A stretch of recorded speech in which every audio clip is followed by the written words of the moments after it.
কোন কিতাবে লেখছে ঈদের দিন নয় নতুন কাপড় পরতে হবে? হ্যাঁ, কোন কিতাবে লেখছে বলেন? হ্যাঁ, বলছে পরিষ্কার পরিচ্ছন্ন পরিপাটি পড়ো। পরিষ্কার পড়ো, পরিচ্ছন্ন পড়ো, পরিপাটি পড়ো। নতুন কাপড় পরতে হবে কে বলছে?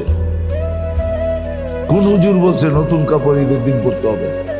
দিন চাইতেছে অবমূল্যায়নের চিত্র আরো ফুটে উঠতেছে। যা দেখেন মার্কেট গুলাতে খচা খচ ভিড়। কিনবে একজন, সাথে গেছে 10 জন। হ্যাঁ, কোন শয়তানে যে পাইলো আমাদের মা বোনদেরকে আল্লাহ জানে। অথচ শুনছি সন্তান বলে বন্দি। বন্দি, সত্য এটাই বন্দি। কিন্তু তারপরও রমজানে কোন শয়তানে পাইল কিনবে একজনে, গেছে পুরা ফ্যামিলির মহিলা। সপ্তাহে কইতেছে আমরা চয়েস করে দিমু তোরে। সবগুলাই বাহানায় মার্কেটে করতেছে। যা দেখেন কি অবস্থা মার্কেট। কোন শয়তানে পাইল ঘরে? শয়তান তো বন্দি।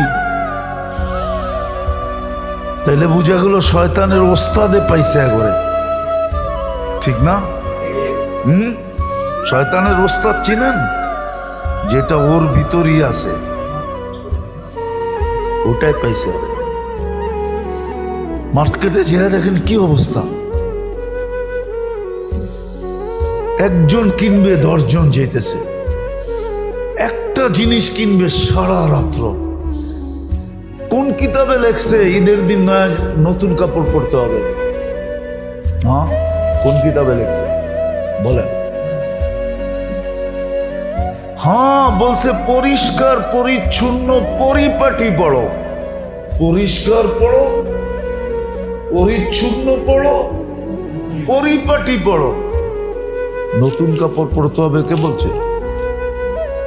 কোন হুজুর বলছে নতুন কাপড় ঈদের দিন পরতে হবে? বলেন কে বলছে যে ঈদের সময় নতুন কাপড় হইতে হবে? ঈদের মার্কেটিং হইতে হবে, তাও শেষ দশকে। নাজাতের পড়বে, তারপরে আবার সুখ চান কেমনে? ওই ঘরে সুখ চাই কি করে? ওই ঘরে মিল মহব্বত